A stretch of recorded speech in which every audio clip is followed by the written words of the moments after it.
Lalu saya kemudian sampai pada kesimpulan, oh maksud guru saya itu, yang keliru bukan jadi pegawai negerinya, yang gajinya tetap, atau jadi pegawai swasta, yang take home pay-nya jelas. Bukan Pak, yang keliru adalah mengira bahwa satu-satunya rizki adalah gaji. Keliru, dan keliru lagi mengira satu-satunya jalan rizki adalah pekerjaan. Enggak. Saya pernah ketemu orang gajinya besar, rezekinya kecil, Pak. Gaji besar, rezeki kecil ya? Gaji besar, rezekinya kecil. Lawang saya qadarullah nggak kebagian kursi ekonominya Garuda. Ya wis kepeksa mulya sithik numpak kelas bisnis. Duduk sebelah saya direktur sebuah BUMN. Untungnya naik Garuda kelas bisnis itu, Pak, berkurang godaan. Soalnya nggak ketemu pramugari, ketemunya buliknya pramugari. Wah sepuh-sepuh itu kan. Terus itu buliknya itu nyuguh makanan macam-macam, sak tataan gede gitu, hiasannya api-api gitu kan. Saya disuguh itu, tak maem, ngemel saya, seneng gitu. Yang sebelah saya itu nyekeli gelas, kenceng nyekelinya, isinya air putih tok, digelenggang-gelenggang sambil ngeliatin saya tampak cemburu gitu. Maka saya tanya, Pak kok nggak dar, Pak? Nasib dek, loh nasib gimana?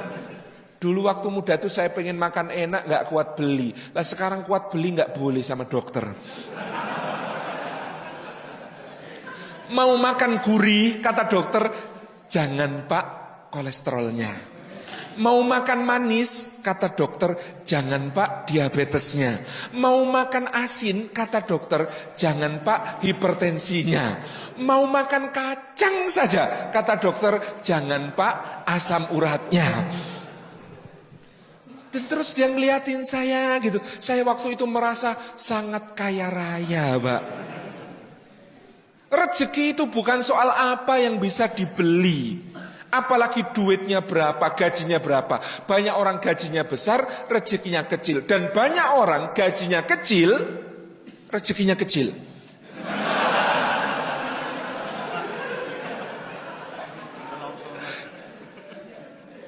Ya Allah, maksud saya begini. Orang mengira rezeki itu apa yang bisa dibeli, Pak. Saya kenal ada pengusaha rumah makan di Jogja. Omsetnya miliaran per bulan. Tapi kalau tidur di kasur, punggungnya sakit. Jadi dia itu sudah dicoba merek apapun, Mbak. Dari kasur kapuk yang paling deso sampai kasur pegas yang paling mendul-mendul. Kalau ditekan sini, yang muncul di situ, gitu. Itu semuanya tetap sakit. Dia itu baru nggak sakit punggungnya kalau tidur di lantai beralas tikar pandan buatan muntilan. Kabupaten Magelang, Jawa Tengah. Satu hari diundang kementerian di Jakarta ngisi pelatihan kewirausahaan, nginep, diinapkan di hotel bintang 5, presidential suite-nya paling bagus kamarnya. Itu masuk kamar asistennya ketawa. Masuk kamar buka koper, keluarkan tikar, gelar di lantai. Lalu saya bulan Februari 2014 itu majalah The Economist ada cerita tentang sebuah maskapai penerbangan, salah satu yang terbesar di dunia, punya ratusan unit pesawat terbang di seluruh dunia. Lah komisarisnya itu, salah satu pemegang saham terbesarnya itu punya penyakit psikologis namanya hyperfobia, rasa takut berlebihan terhadap ketinggian. Dia punya pesawat ratusan unit, seumur hidup nggak berani naik pesawat. Saya semakin yakin rezeki itu urusannya Gusti Allah. Makanan yang paling mahal bisa dibeli, bisa dipesen, tapi nikmatnya makan Allah yang bagi-bagi, Pak. Di Paris, Perancis ada chef Dudonyong namanya. Itu kalau mau makan raciannya beliau, pesan sebulan sebelumnya, DP-nya bisa untuk beli motor di sini. Nikmati raciannya itu. Tapi yang namanya nikmatnya makan, Pak. Loh, saya pernah lihat di Gunung Kidul ada petani macul dari jam 6:30 sampai 10:30. Jam 10:30 istrinya datang gendong tenggok, Isinya nasi ketan ditaburi parutan kelapa sama teh panas wangi sepet legi kental. Itu digelek itu terus baru kui ahnya itu nikmat banget itu. Terus sama istrinya itu disuapin itu mesem Pak. Ya Allah mesemnya itu saya khawatir seluruh dunia ini nggak ada yang bisa beli senyum seperti itu Pak.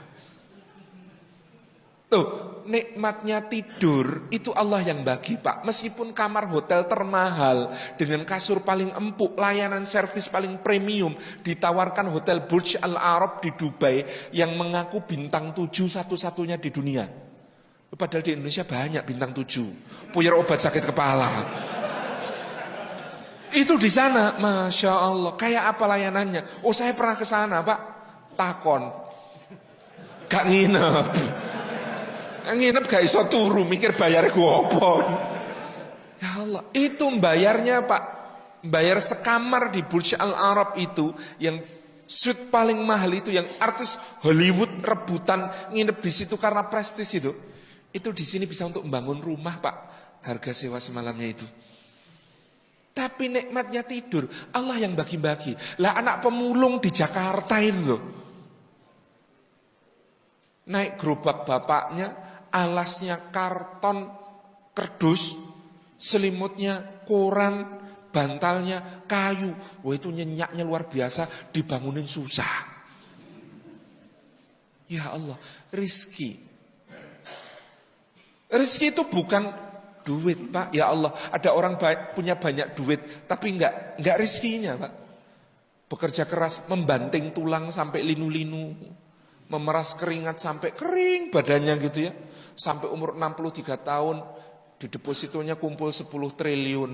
Terus besok pagi wafat.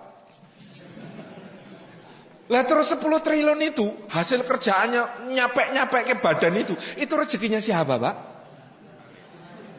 Ya iso ahli waris, ya iso musuh bisnis. Lah Allah itu enggak kekurangan cara untuk nganter kepada yang sudah tertulis di Lauhil Mahfud. Dan itu ahli waris yang kejam Pak. Di Jogja itu kalau ada orang meninggal hari ini, memakamkannya besok, maka anak-anaknya akan mengatakan, nyuwun sewu Bapak Ibu sekalian, insya Allah jenazah Bapak malam ini diinapkan dulu di rumah, memakamkannya besok. Diinapkan. Nginep itu di rumah sendiri apa di rumah orang Pak? Nginep itu di rumah sendiri apa di rumah orang?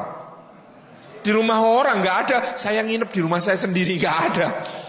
Nginep itu pasti di tempat orang. Itu baru meninggal hari ini. Saya bangun sejak bata pertama sampai keramik terakhir. Beliau wafat hari ini. Anak-anaknya dengan tega mengatakan, Bapak malam ini nginep di sini. Berarti sudah bukan rumahnya. Padahal masih ada jasadnya di situ.